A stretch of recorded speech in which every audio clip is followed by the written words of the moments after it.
Hay un pasaje de la Biblia que lo hemos leído muchas veces, los que tenemos algún tiempo acá dando vuelta en estos asientos, y que es 2 Timoteo capítulo 3, ¿sí? Entonces, antes de entrar a las instrucciones que tienen que ver con el tema de la justicia, siempre hacemos algún otro análisis paralelo, ¿sí? Como para ir enriqueciendo, tomando dimensión de otros temas. Entonces, fíjense, Pablo, el apóstol Pablo, le escribe a Timoteo, que era un discípulo que él tenía, y le dice que desde las niñez has sabido, ¿qué cosa? Las Sagradas Escrituras. Claro, Timoteo tenía una abuela que le hablaba, le enseñaba las Sagradas Escrituras, las cuales, las Sagradas Escrituras, te pueden hacer sabio para salvación, pero no una salvación por mérito, sino una salvación por la fe que es en Cristo Jesús, ¿sí?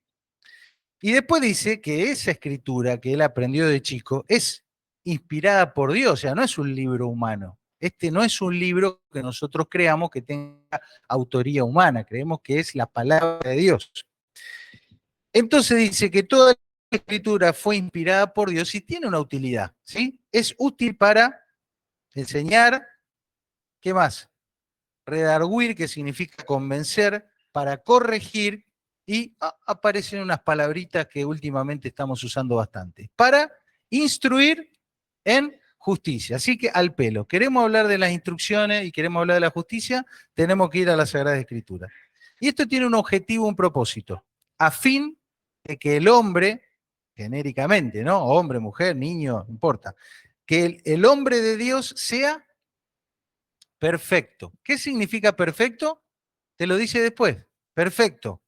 Es decir, enteramente preparado para toda buena obra. ¿Se entiende, no es cierto? Entonces vamos a hacer un comentario de cada una de estas frases que hemos marcado con distinto color, ¿sí?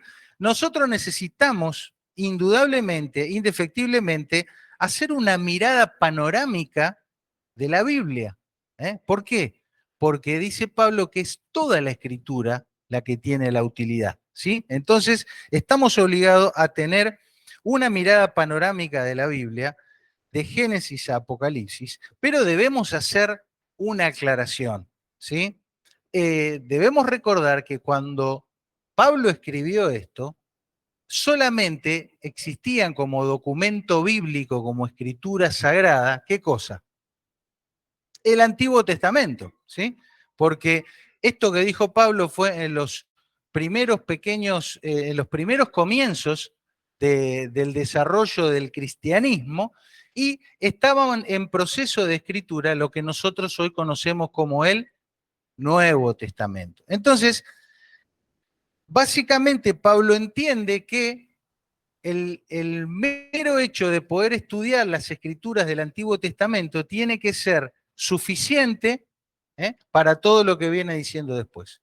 Obviamente nosotros estamos ya en platea preferencial, ¿sí? Porque tenemos el diario del lunes, del martes, del miércoles, de toda la semana. No nos falta información ni revelación bíblica. Pero aún así es importante que sepamos la importancia que tienen las escrituras del Antiguo Testamento para instruir a los creyentes. ¿Sí? Muy bien. ¿Qué más? Tenemos que saber que no solo es una mirada panorámica. Dame clic, por favor. Ahí está. Ahí va, gracias. Bueno, paréntesis, estamos haciendo algunos cambios con la tecnología. ¿Sí? Ya si Dios quiere, a partir del domingo que viene no va a haber más Meet, así que los que no puedan venir van a poder ver las reuniones por Facebook, YouTube y la aplicación. ¿Sí? Entonces, por eso hoy estuvimos medio con revuelo con el tema de las computadoras. Muy bien. Entonces, aparte de una mirada panorámica, necesitamos que esa mirada sea armoniosa. ¿Qué significa armoniosa? Si nosotros creemos que tiene un solo autor con un solo mensaje y que ese autor no cambia de un día para el otro su forma de pensar, sino que tiene un solo plan, tenemos que de alguna manera ver en nuestro estudio cómo hay una unidad de criterio, una unidad de mensaje, una unidad de información. ¿Sí? Entonces, para poder hacer eso, eh, hay que trabajar, hay que estudiar, ¿sí? Entonces, debemos ver la cronología, tenemos que ver, bueno, si vamos a estudiar un concepto sobre la justicia, ¿dónde lo encontramos inicialmente en la escritura? Y vemos después cómo se va desarrollando, ¿sí? Para poder tener un entendimiento ordenado, ¿sí? Eso nos obliga muchas veces a ir a escritos del Antiguo Testamento, pero no es por una preferencia en particular, sino porque tenés que seguir un orden, ¿no? Vos querés estudiar, no sé, el cruce de los Andes. ¿Dónde va a empezar? No podés empezar en el 2023. Tenés que empezar allá cuando fue, no sé, y antes. Y antes, ¿sí? ¿Y por qué? ¿Y quiénes? ¿Y cómo?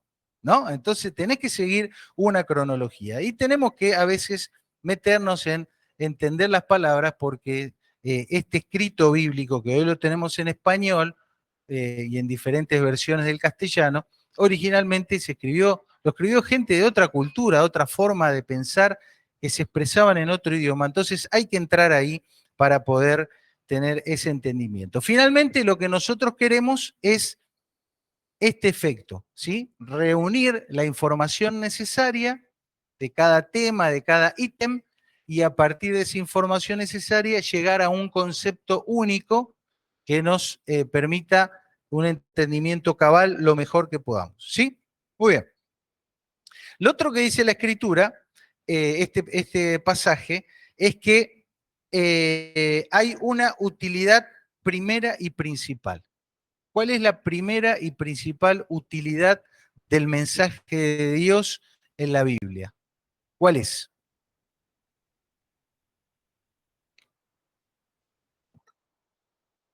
¿Qué les parece?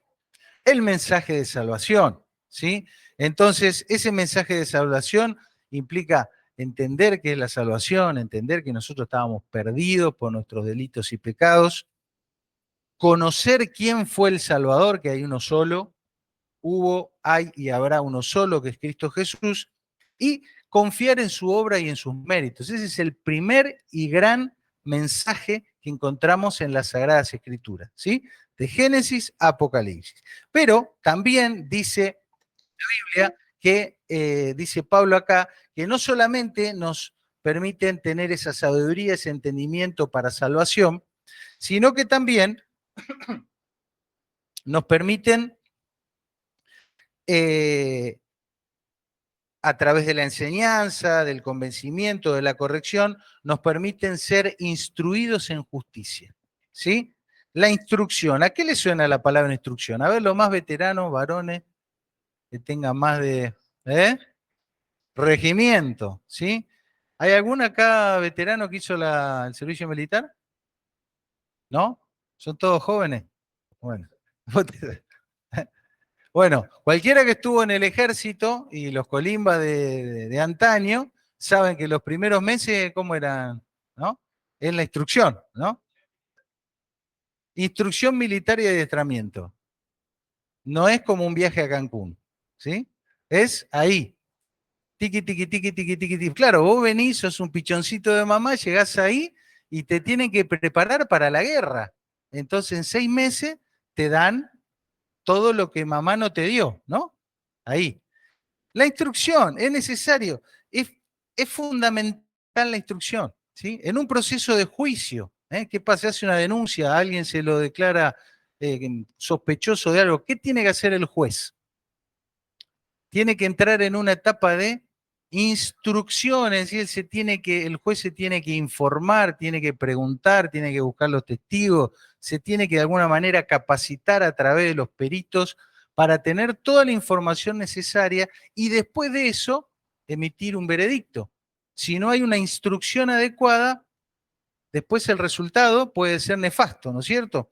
Entonces, la palabra de Dios tiene ese objetivo, la escritura, instruirnos en justicia, es decir, adiestrarnos en lo que debe ser el comportamiento de un hijo de Dios, de aquel que ya pasó por el primer punto que dijimos de reconocer a Cristo como su Salvador. Miren, eh, tratamos de hacer eso en este estudio, ¿sí? Por eso ponemos, en eso consiste el estudio de las misbod, de las instrucciones. Queremos responder a la pregunta, ¿cómo? ¿Cómo tiene que vivir un hijo, una hija de Dios? ¿Cómo se vive en rectitud conforme a los mandamientos de Dios, a las instrucciones de Dios? ¿Cómo? No me diga amando a Dios, porque te voy a preguntar, bueno, ¿cómo se ama a Dios? ¿Sí? Y si vos te volvés a repreguntar todas las veces cómo, te va a llevar a esa indagación cada vez más minuciosa para que puedas encontrar en la palabra de Dios la instrucción de saber cómo hacer las cosas. Miren, hay ahí, dale Maxi, por favor, porque no va. Ahí está, gracias. ¿Sí? Eh, miren, eh, los pilotos de avión, cada vez que se suben ahí a la cabina y antes de comenzar un vuelo, por más de que tengan miles y miles de horas haciendo siempre lo mismo, todas las veces agarran su libretita y dicen, me puse el cinturón, sí, prendí la baliza, sí, saqué el freno de mano, sí, tic, tic, tic, tic, tic, tic. ¿Entendés? No se deja librado ni al azar ni a la memoria procedimientos que pueden hacer que el avión se caiga. ¿Entendés? Entonces, las empresas establecen manuales de procedimiento. ¿Cómo hace McDonald's para que salga la misma hamburguesa en China, en Estados Unidos, en Paraguay? Hay una norma. Ahora, si el mundo hace eso, ¿en qué cabeza cabe que nosotros los cristianos podamos vivir el cristianismo como mejor nos parezca? No hay forma. Necesitamos esa instrucción, ese adiestramiento que viene directamente de parte de Dios. Pero hay un objetivo o un fin último, y es que el hombre de Dios sea perfecto, enteramente preparado para toda buena obra. ¿Esto es un procedimiento o es una promesa?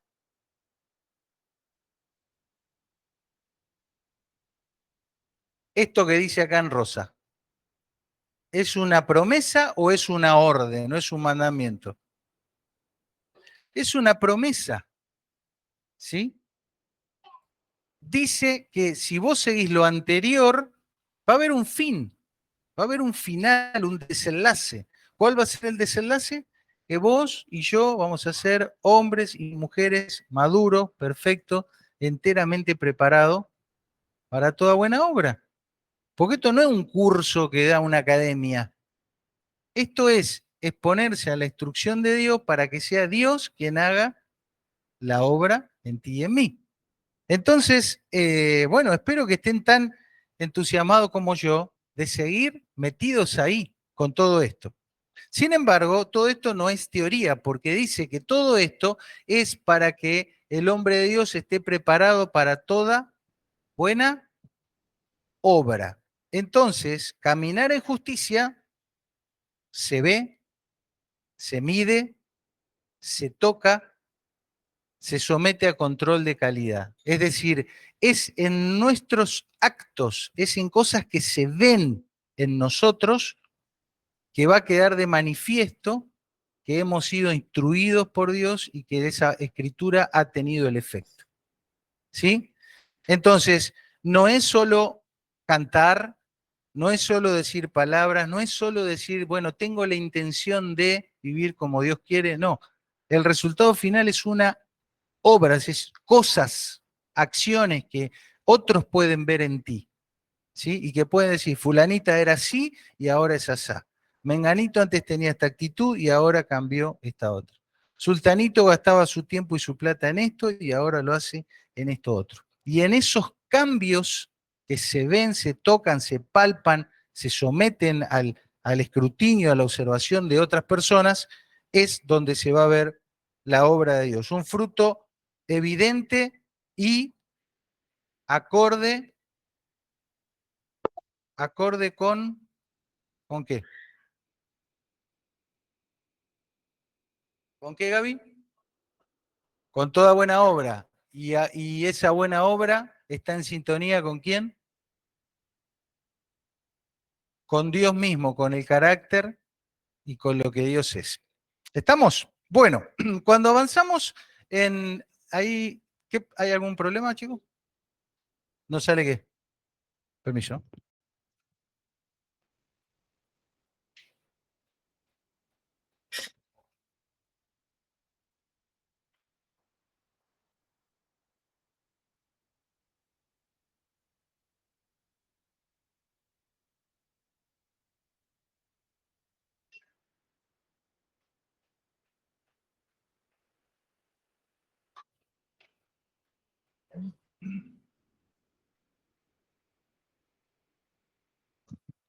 Muy bien, miren, cuando analizamos cómo se puede estructurar un conjunto de enseñanzas, de instrucción y demás, hay dos categorías. Están los principios, es decir, como una idea general, y después lo que llamaríamos reglas, reglamentos, normas, normativas. ¿Sí? Es decir, tenés una finalidad de fondo, una finalidad final, perdón, valga la redundancia, una serie de principios de fondo y diferentes formas de cumplir con esta idea de fondo para llegar al destino deseado. Vamos a poner dos ejemplos y ustedes me van a ayudar. Por ejemplo, ahí que tenemos una cocina, ¿no? No es la de mi casa. Entonces, una finalidad última, si vos tenés un restaurante o si trabajás en bromatología, puede ser evitar el desarrollo de gérmenes en la cocina. ¿Está bien? Entonces, para eso, vos podés, como idea o concepto de fondo, no tener superficies porosas o con ranuras o con grietas, no tener una mesa de tergopol, ¿sí? Porque va a absorber todo. Y entonces, para lograr eso, vos podés aplicar diferentes ¿qué? Reglas o normativas. Suponete vos sos el director de bromatología. ¿Qué normativa le podés poner a un restaurante que lo vas a ir a supervisar para que de final se cumpla el objetivo de que no haya gérmenes y eso a través de no tener superficies porosas o grietas en la cocina? ¿Qué norma le podés poner? Mesada de chapa. Muy bien.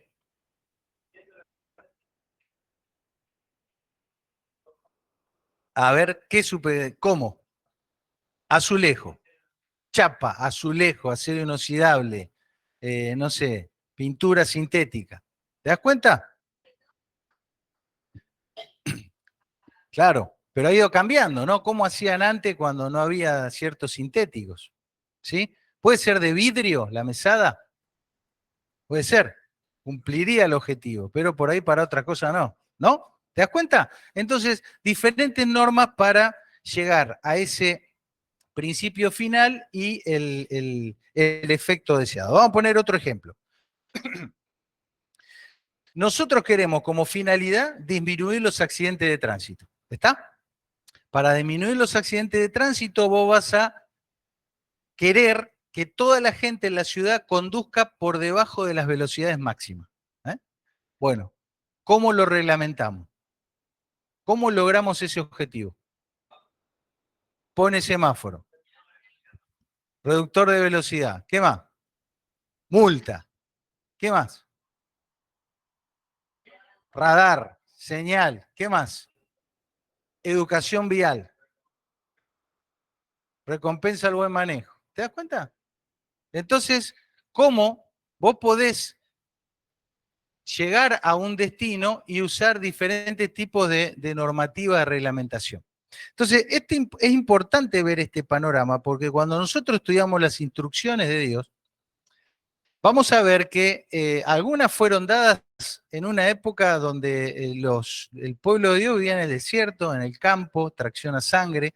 Entonces hay mucha cultura agrícola, ganadera, muy diferente a nuestra realidad de hoy. Pero nosotros tenemos que hacer foco en esto, ¿sí? En la finalidad última, en algún concepto de fondo y saber que las formas pueden cambiarse.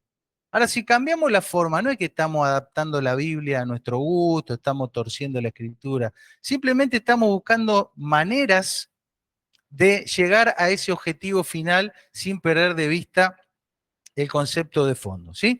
Por ejemplo, hay un pasaje de la Biblia donde dice que Dios quiere quitar el mal de en medio de su pueblo. Quitar el mal de en medio de su pueblo. Es decir, quitar todo tipo de práctica pecaminosa, consentimiento con el pecado y diseminación del pecado. ¿Sí?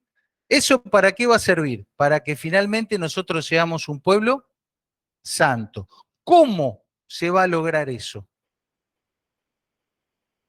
¿Cómo? ¿Cómo se puede quitar el mal del medio de su pueblo?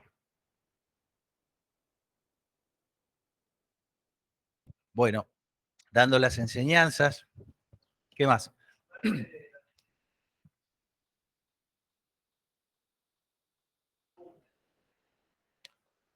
Bueno, el ejemplo de la gente que está en el liderazgo. ¿Qué más?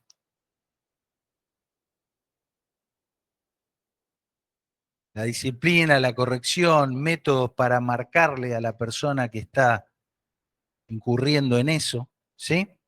Y así sucesivamente. Entonces, vamos a tener todo esto en mente cada vez que nos enfrentemos a la lectura de la palabra de Dios. Básicamente, para que nosotros podamos ser ese pueblo santo que Dios se ha comprometido él mismo a que seamos, va a haber diferentes mandatos, instrucciones, y la forma de que nosotros podamos ir entendiendo eso y aplicarlo va a ser a partir de los recursos que Dios nos da, ¿sí? Así como dijimos, para la velocidad, tener el lomo de burro, tener la educación vial, tener las multas. Nosotros, ¿qué tenemos como creyentes? Tenemos la palabra de Dios, ¿sí? En toda su extensión, la palabra de Dios. Tenemos la presencia de Dios mismo morando en el creyente, que nos puede dar el consejo justo, la, el, la indicación certera para tomar una decisión, para no tomar otro tipo de decisiones, para evitar incurrir en algo que nos puede perjudicar.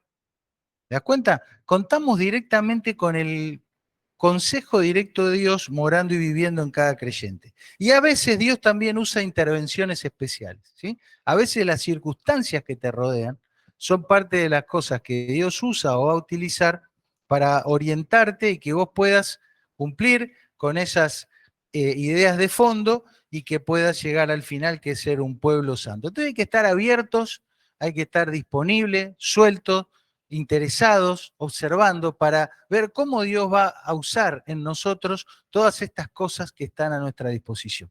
¿Sí? Por eso hay que estudiar la Biblia, porque ahí tenés una cantidad de cuestiones, ¿sí? Pero también tenés que estar en comunión con Dios, orando, sensible para que Dios te pueda hablar, viviendo en santidad, con manos limpias, para que la presencia de Dios en tu vida trabaje cómodamente, ¿no es cierto? Y también atento a lo que pasa a tu alrededor, que puedas ver ahí que Dios intervino, que te cuidó, que te está llamando la atención por algo, que está permitiéndote que experimentes eso para afianzarte, etcétera, etcétera, etcétera. ¿Sí? Hay que estar activos con todo eso. Miren, pusimos el domingo pasado esta analogía, ¿no? De cómo podemos usar el Google Map para ir a cualquier lado y tener toda la información. Y dijimos que para conectar con Dios y para que Dios pueda trabajar directamente en tu vida o en la mía, necesitas la clave del Wi-Fi, ¿no? Porque si no, por más que quiera, no te llega la información. Y esa clave es Cristo, o sea, nuevamente, si vos no tuviste un encuentro personal con Cristo como tu Salvador, no estás conectado. Vas a ver ahí la señal, pero a tu teléfono no entra. Luego, hay una serie de descargas, ¿viste? Cuando vos te conectás, se descargan unos mapas básicos, una información básica, y después tenés el minuto a minuto. Entonces, haciendo una analogía muy burda, esos mapas básicos que se te descargan en tu teléfono de Google, esa es la palabra de Dios, es decir, esto es lo mínimo que necesitamos descargar, truc, acá adentro, es esto. ¿Sí? Para que en base a esto, a esa información básica, por decirlo de alguna manera, Dios después te pueda guiar en las circunstancias de tu vida, que son distintas a la mía. Si vos tenés el mapa y sabés que resistencia está para allá, pero mañana el Google Map te va a decir, mira, hoy está cargado, hubo un accidente. ¿sí? Entonces, esa información del día a día es la que Dios nos da cuando nosotros estamos en comunión con Él y deseosos de que Él nos hable y nos guíe. Muy bien. En cuanto a la justicia, analizamos o sacamos algunos conceptos que los voy a enumerar. Leemos solo lo que está en rojo. Dijimos que tenemos que tener un compromiso con la verdad de Dios, aunque seamos minoría. Dijimos que esa verdad, ese compromiso con la verdad es sin distinción de personas y no podemos favorecer a unos y perjudicar a otros, ni siquiera a nosotros mismos. Estamos todos en igualdad de condiciones frente a las verdades de Dios, a la justicia que proviene de Dios. Hemos dicho que tenemos que tener un compromiso con esa verdad en el sentido de ser garantes, ser testigos que garanticen que la verdad de Dios y la justicia de Dios sea exaltada. O sea, vos tenés que ser una persona, yo tengo que ser una persona que otros hermanos nos puedan buscar, puedan referirse a nosotros, porque si no, voy a hablar con fulanita porque ella realmente es una persona que es garantía, es garante de la verdad, es garante de la justicia. ¿Sí? Entonces, nuestro anhelo tiene que ser poder tener esta conducta diaria. ¿Sí? También explicamos que Dios ha diseñado en su palabra una metodología donde a veces vivimos situaciones complicadas, complejas. No podemos alegremente decir, bueno, no, esto es blanco, esto es negro, ya está. Tenemos que ser prudentes con eso. A veces experimentamos conflictos interpersonales. Y Dios ha presupuestado en estas instrucciones que nosotros recurramos a quienes, a nuestros hermanos y hermanas en la fe, que puedan ser como un tribunal, ¿viste? Cuando los juicios son muy complicados, no hay un solo juez, hay tres, porque es mucho para uno. Entonces, de la misma manera, en la palabra de Dios encontramos ese recurso que lo debemos usar. No nos cortemos solos en temas complejos. Debemos pedir consejo, debemos pedir ayuda. Claro, tenés que contarte, tenés que abrir, pero a veces es necesario. Y no solo que es necesario, es mandatorio. Es parte del deber ser de la justicia. Y, por supuesto, si tenés la oportunidad de emitir una opinión, de emitir un juicio de valor acerca de ti mismo o acerca de otra persona, no te vayas como loco, como loca ahí a decir lo primero que te viene para la cabeza. ¿Sí? Es necesario preguntar, indagar. A veces es necesario esperar que las cosas se vayan sucediendo de determinada manera y no apresurarse a alegremente subir el pulgar, bajar el pulgar, decir está bien, está mal. Sigamos el debido proceso y no tomemos esa justicia de Dios por mano propia. Esperemos en Él. En este sentido, recuerdan que dijimos algo muy importante en este debido proceso, ir de lo privado a lo público, ¿sí? De menor a mayor. ¿Para qué? Para favorecer la restauración y para minimizar el daño colateral. Si tenés un conflicto con alguien y se lo contás a 20 personas, andá a juntar después la pluma de la gallina. No hay forma. Ya después no va a importar si tenía razón o no. El daño colateral es tremendo, ¿sí? La gente se cierra, se va, queda dolida. Entonces seamos muy cuidadosos. Todos estamos expuestos a eso porque la lengua, viste, es rapidísima. Hay muchas cosas que pasan primero por la lengua antes de pasar por la cabeza. Hay una conexión ahí medio anatómicamente medio rara. ¿Viste? Entonces todos estamos expuestos a esto. Seamos prudentes y cuidémonos las espaldas entre nosotros. Che, no hable, no diga, no mencione. A veces en casa con los chicos, ¿no? Tiramos un nombre, no, pará, no mencione, porque los niños no procesan la información como la procesa un adulto. Entonces, seamos cuidadosos. Y nuevamente, Si tenés una situación con alguien y no la pudiste resolver, buscá la ayuda correspondiente, seguí el debido proceso. Personas confiables, de confianza, que sean garantes de la verdad y que te puedan escuchar a la otra parte, eh, y ahí lo vamos llevando y vamos tratando de minimizar, no para ocultar y tapar el pecado ni nada de eso, sino al contrario, para que se produzca la restauración y no haya daños innecesarios. ¿Sí? Siempre la Biblia todo el tiempo habla de esto, de 2 o 3 testigos, no 20 o 30. ¿Sí? No 20 o 30, 2 o 3, no uno. Porque le vas a ir a contar a la persona que vos sabés que te va a decir que tenés razón. ¿Eh? Entonces, no uno, no 10, 2 o 3. Es más que suficiente. ¿Sí? Muy bien. El domingo pasado hablamos un poquito de cómo plantea la Biblia, cómo plantean estas instrucciones de Dios el tema del pecado. ¿Sí? ¿Qué dice Dios acerca del pecado? Bueno, el pecado bíblicamente está, vamos a decir, categorizado, clasificado. Nosotros podemos saber a la luz de la palabra de Dios la envergadura, la magnitud, el peso y las consecuencias de diferentes pecados que nosotros podemos cometer. ¿Sí? Esto no es nada novedoso, los jueces hacen eso, ¿no? Una cosa de emoción violenta, otra cosa es premeditado, otra cosa de asociación ilícita, otra cosa de alevosía, herea. Entonces, eso se hace afuera y la Biblia ya lo ha hecho antes. Entonces la Biblia calcula, dimensiona, mide el impacto del pecado, pero lo más importante nos instruye cómo resolver eso. Porque la justicia ordinaria te dice, bueno, premeditación, alevosía, cadena perpetua, ya arreglate. No te restaura nada.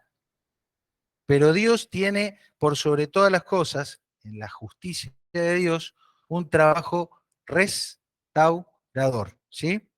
Bien, entonces, esquemáticamente dijimos que hay 3 momentos, 3 pasos que nosotros tenemos que tener en cuenta cuando hablamos del pecado, ¿sí? He pecado, pequé, ¿qué tengo que hacer? Bueno, 3 cosas, ¿sí? La confesión, o sea, tengo que reconocer eso. Todo lo que tenga que ver con el proceso de restauración, reconciliación, resarcimiento, lograr la paz, ahora vamos a explicar mejor, y después hay que ponerle un fin, punto final. ¿Sí? Dios quiere que tu pecado y el mío, una vez que lo hicimos, eso sea un círculo que hace así, ¡tuc! Termina. ¿Sí? Eso de las heridas abiertas, eso son todas cosas nuestras, de los seres humanos. Para Dios está muy clarito cómo es la cuestión. Entonces, indudablemente, ninguno de nosotros tiene la capacidad de reconciliarse, restaurarse, resarcirse con Dios ante nuestros pecados. O sea, ¿cuántas cosas vas a hacer para pagarle a Dios los pecados que cometiste? No te alcanza, ¿no? Peor que la deuda externa, no nos alcanza. Entonces, la justicia de Dios se ha manifestado en que Él mandó a aquel que habría de pagar todas tus deudas y producir la restauración, la reconciliación y el resarcimiento y la paz para con Dios. Y ese es Cristo Jesús, clarito, ¿sí? No hay vuelta que darle. Entonces, si vos querés tener paz para con Dios, querés estar presentado como justo delante de Dios, restaurado en tu relación con Dios, necesitas la intervención de Cristo en tu vida. Si no, te vas a ir a la iglesia todos los días y no te va a alcanzar para nada. ¿Está? Una vez hecho esto, me encuentro en la posibilidad, me encuentro habilitado para yo hacer algo similar con quién. Con el prójimo. Ya el Señor me mostró cómo es.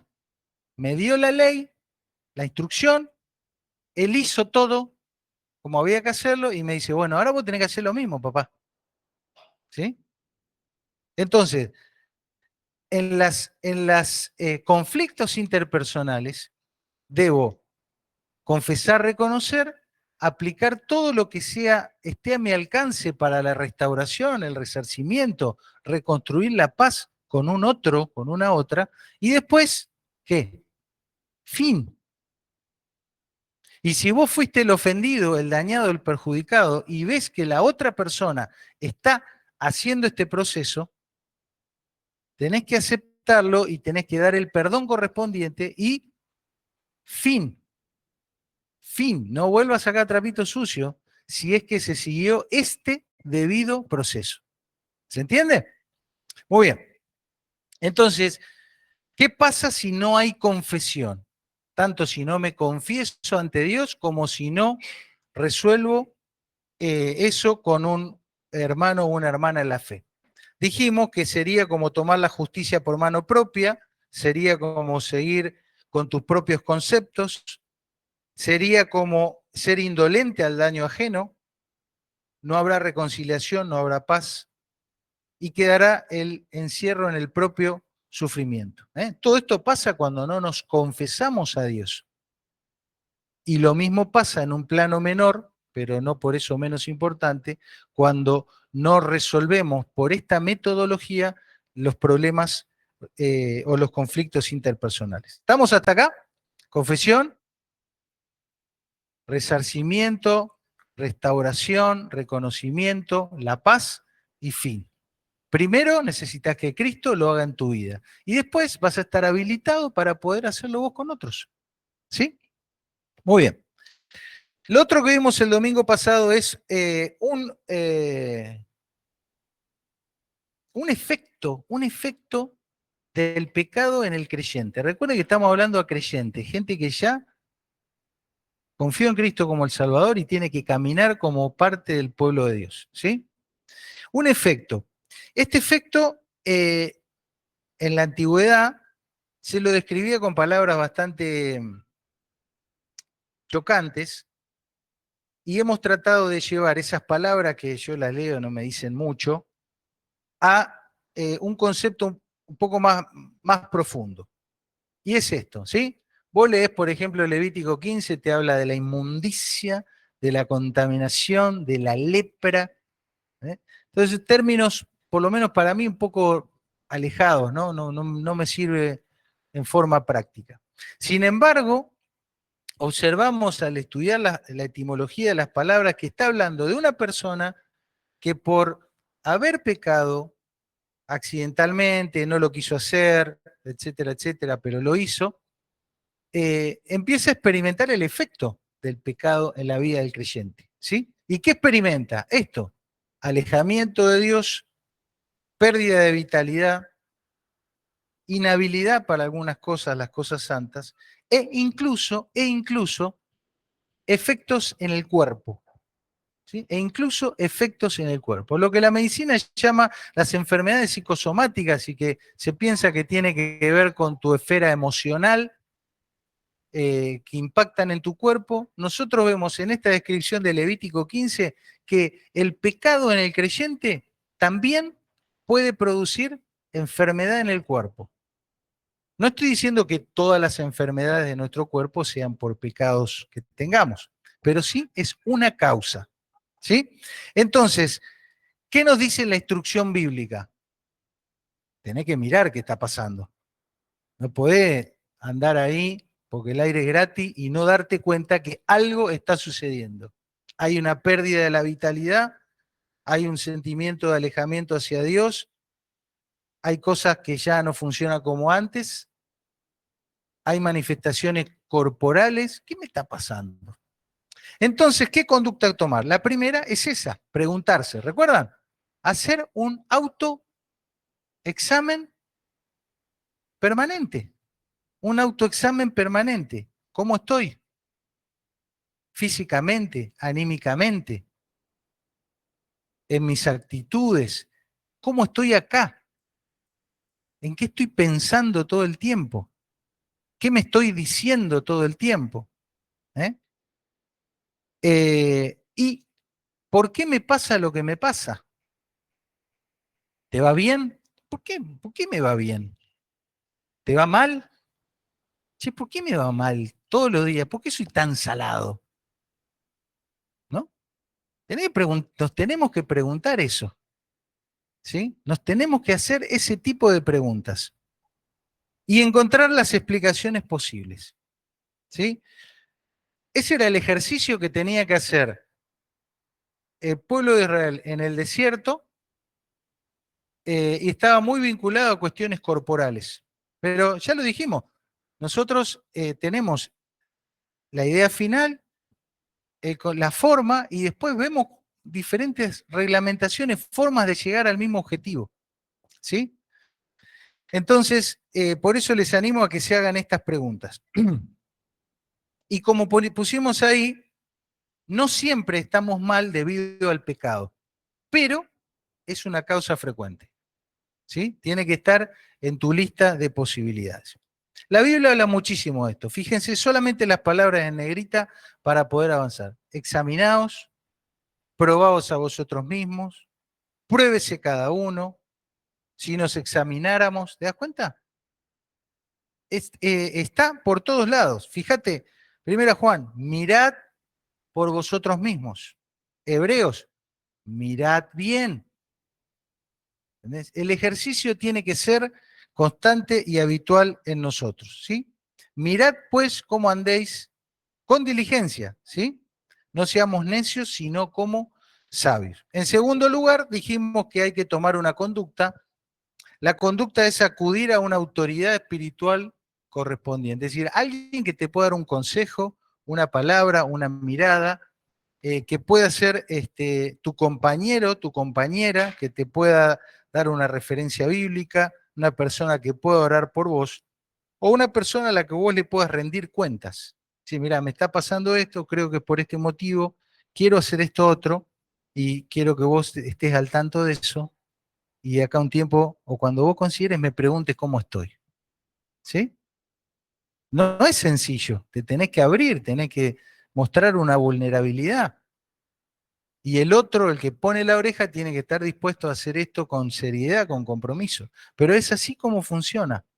Así es como debemos funcionar. ¿Sí? Si encuentro alguna forma de pecado en mi vida, ¿sí? ¿Qué tengo que hacer? Lo que ya dijimos, confesar, articular lo que haga falta para dejar ese pecado, ese hábito, los factores de riesgo, etcétera, etcétera, y fin. Y como congregación, es decir, si no es esto lo que te está pasando a vos, pero le está pasando a un hermano, una hermana de la congregación, hay que tener cuidado, porque el pecado es contagioso, ¿sí? Entonces, no tenemos que minimizar la virulencia, el impacto del pecado en un creyente o en una comunidad de creyentes, ¿sí? No está bien que nosotros nos dé igual que un hermano o una hermana tenga un andar desordenado en algún área de su vida y total, como no es mi caso, no es mi pariente y no lo veo tan seguido, no me importa. Eso está mal, ¿sí? Está mal si pensamos así y creo que a veces, por lo menos yo, pienso así. Está mal, ¿sí? No podemos ni encubrir ni consentir pecados ajenos porque ya dijimos, nosotros somos garantes de la verdad. Es a eso a lo que Dios nos llama, ¿sí? Entonces no podemos tomar como normal o normalizar un hermano o una hermana que, viste, no arranca, no va. ¿Qué, qué pasa? ¿Qué te pasa, querido, querida? No, y él es así nomás. No podemos hacer eso, ¿sí? Indudablemente hay cosas que nosotros no vamos a cambiar del otro, es la obra que Dios tiene que hacer. Pero en lo profundo de nuestro ser y en nuestra actitud hacia esa persona, no podemos decir, bueno, sí, así nomás luego es. ¿Eh? No, no debemos tener esa actitud, ¿sí? Hay un pasaje muy notorio en Santiago donde se ve todo esto que hablamos hasta ahora, ¿sí? Entonces, no lo vamos a leer, pero fíjate, ¿está alguno afligido? ¿Eh? ¿Cómo vas a ver si está afligido? Tenés que preguntar, che, ¿qué me está pasando? ¿No? Bueno. ¿Está alguno enfermo?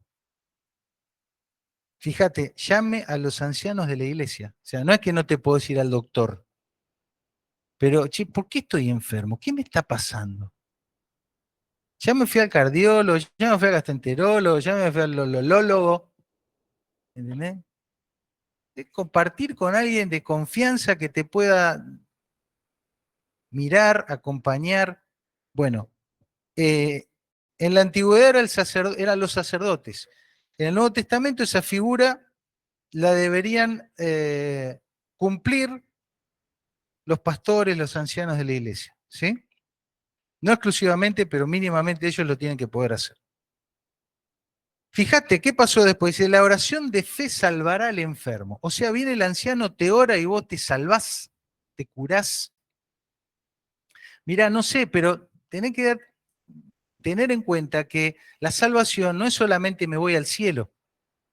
La salvación también implica salud física, espiritual, y es algo que se debe experimentar acá. Porque si vamos a andar como zombie hasta que el Señor nos lleve allá, entonces no va. Debemos vivir como salvados, saludablemente en todo sentido de la palabra, y aunque estemos con una enfermedad física terminal, tenemos que estar experimentando la salud espiritual que solo Dios nos puede dar, ¿no? Entonces de todo esto se trata. El Señor lo levantará, fíjate, si hubiere cometido pecado, ¿por qué pone acá lo de los pecados? ¿Te das cuenta que hay algo ahí? Esta persona de la que estabas hablando, hipotéticamente le estaba pasando algo que era algo que iba más allá de la enfermedad física. O casualidad, confesaos vuestras ofensas, aparece ahí, ¿sí? Y fíjense, la oración eficaz del justo. Somos llamados a perseguir la justicia. Está por todos lados, está por todos lados, es un único y gran mensaje. Muy bien. En Levítico 5 habíamos visto estos errores involuntarios que uno puede tener, y en Levítico 6 se nos habla de otro tipo de pecado, ¿sí? Cuando ya pecamos con forma premeditada y a conciencia. Eso también pasa entre los creyentes. No debería suceder, pero pasa, ¿sí? Entonces, en este capítulo se desarrollan fundamentalmente ese pecado a sabiendas en relación a otras personas. No habla de inmoralidad sexual, no habla de todo eso, sino que habla de cómo yo puedo pecar a sabiendas, premeditadamente y a conciencia contra otro hermano. Y está vinculado, o lo hemos clasificado, con el hecho de la solidaridad. Fíjate, habla de descuidar algo que se me ha confiado, de no devolver algo que se me prestó, de descuidar o atacar el buen nombre y honor de otro creyente, ¿sí? O de hacer declaraciones o afirmaciones falsas acerca de otro, ¿sí? De todo eso habla el capítulo y lo quiero destacar, hacer este punto, decir que nosotros, por perseguir la justicia, estamos llamados a ser solidarios con nuestros hermanos y nuestras hermanas. Y la solidaridad, una de las formas de mostrarla y demostrarla, es no incurrir en este tipo de acciones. No incurrir en este tipo de acciones, ¿sí? Si te confiaron algo, sé confiable. Si pediste algo prestado, devolvelo. Si escuchás o tenés algo contra otro hermano, cuidá su buen nombre y honor y tratalo como tiene que ser para que se produzca la restauración. Si vas a decir algo de otro, que sea para edificación o que sea para confrontarlo con un pecado y no vomitemos cosas por ahí que después lo puedan destruir. Falta de acciones solidarias con el hermano. ¿Qué nos dice el Levítico 6 que debemos hacer? Si nosotros identificamos que no hemos actuado solidariamente, honestamente, amorosamente con un hermano o una hermana, ¿qué tengo que hacer? Me tengo que dar cuenta y tengo que accionar. Me tengo que hacer cargo y si hace falta restituir, pedir perdón, si debo de alguna manera indemnizar o agregar un plus para que se produzca esa restauración, ¿sí? Y hacerlo todo eso concretamente. Ahí se describe como una especie de ceremonia. Te ofendí, te defraudé, hablé el mal de vos. Entonces el capítulo habla de que yo me tengo que encontrar con ella y una pequeña ceremonia de restauración. ¿Me explico? Entonces fíjense qué importante no es decir, bueno, sí, ya le pedí perdón, bueno, ya se va a pasar, después vemos. No. Tenemos que actuar resolutivamente cuando no hemos tenido acciones solidarias con nuestros hermanos o hemos pecado deliberadamente. Es decir, no va el hacernos los ñembota. No va. No te viste el perro asomando una bacana y mira para otro lado. Él no fue. No va. Tenemos que hacernos cargos de estas cuestiones, ¿sí? El domingo que viene, si Dios quiere, Juanjo va a empezar a desarrollar este tema, ¿sí? Que yo no lo voy a tocar ahora, se ha ido la hora. ¿Cómo es necesario que solidariamente estemos dispuestos y disponibles para ayudar, prestar solidariamente al necesitado? ¿Cómo es mandato de Dios que nosotros asistamos y ayudemos al progreso y al crecimiento de nuestros hermanos? Y si por algún motivo alguno trabaja para nosotros o tenemos un acuerdo laboral, no explotar al creyente. ¿Cómo la Biblia nos manda a no quedarnos con lo que es del otro? Ni su tiempo, ni sus honorarios, ni sus emociones. Debemos ser muy cuidadosos abusar, de no abusar y de no exagerar con ninguna cosa con la cual interactuemos con el otro. Si el tiempo es de ella, yo debo honrar eso. Si le debo un dinero, lo tengo que devolver en tiempo y forma. Si me hizo un trabajo para mí, se lo tengo que pagar cuando acordamos, etcétera, etcétera, etcétera. No puedo absorber y quedarme yo con el bienestar de otro. ¿Cómo debo, como parte del pueblo de Dios, estar dispuesto a hacer favores? ¿Cómo debo estar dispuesto a hacer favores? Finalmente, ¿cómo debo estar dispuesto y disponible como un servidor de la justicia, un garante de la verdad, a meterme en la vida de mi hermano o de mi hermana para salvaguardar su bienestar? ¿Sí? A meterme bien, ¿sí? A meterme bien. Este pasaje es hermoso porque va hablando cómo Dios ahí en el medio se interpone en defensa de aquel que es difamado, que es mal juzgado por otro creyente. ¿Sí? Y lo dice de tal manera que uno podría hacer esta síntesis. Difamar es, a la luz de este pasaje, como un intento de homicidio. ¿Observan el paralelismo? No andarás chismoseando entre tu pueblo, no atentarás contra la vida de tu prójimo. Yo descubrí esto hoy, porque pensé que era solo versión original de Jesús, decir que, bueno, si pensé mal es como ya lo hubiera matado. Pero ahora lo encuentro acá bastante parecido, ¿no es cierto? Bueno, es la misma persona la que lo escribió. Dios interpone para cuidar la integridad entre el atacante y la víctima. ¿Sí? Y esta última palabra, no aborrecerás a tu hermano. ¿Qué es aborrecer? Aborrecer, ¿eh? Sí, despreciar, pero empieza antes, es un tobogán, es un tobogán. Empieza con la actitud de no amar y puede terminar en el sentimiento de odio. ¿Viste? Arrancás allá, te vas abajo. Tenemos un mandamiento de parte de Dios a no aborrecer al hermano. Vos decís, bueno, no, yo no odio a nadie. ¿A cuántos hermanos y hermanas no amás? Si ya tenés un par de nombres, ya estás sentadito ahí en la plataforma del tobogán. Falta nomás un empujoncito y tuki, hasta abajo a dejar la cara en el arenero. ¿Mm? Entonces, ¿por qué meternos y meternos bien? Porque dice al final que tengo que razonar con mi prójimo. Entonces, yo me tengo que involucrar con él, con ella, para ayudarlo, para asistirlo bíblicamente bien, ¿eh? Y demostrarle y comprobar su error, si es que la persona está en eso. ¿Sí?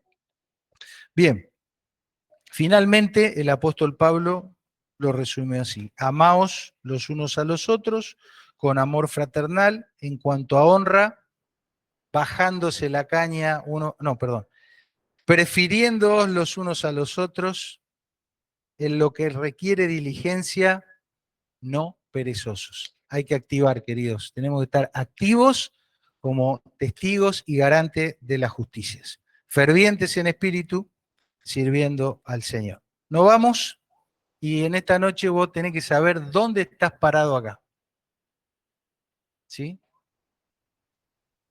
Si estás del círculo para adentro porque has sido atraído por Cristo, tenés que vivir color blanco, en santidad, mostrando la diferencia.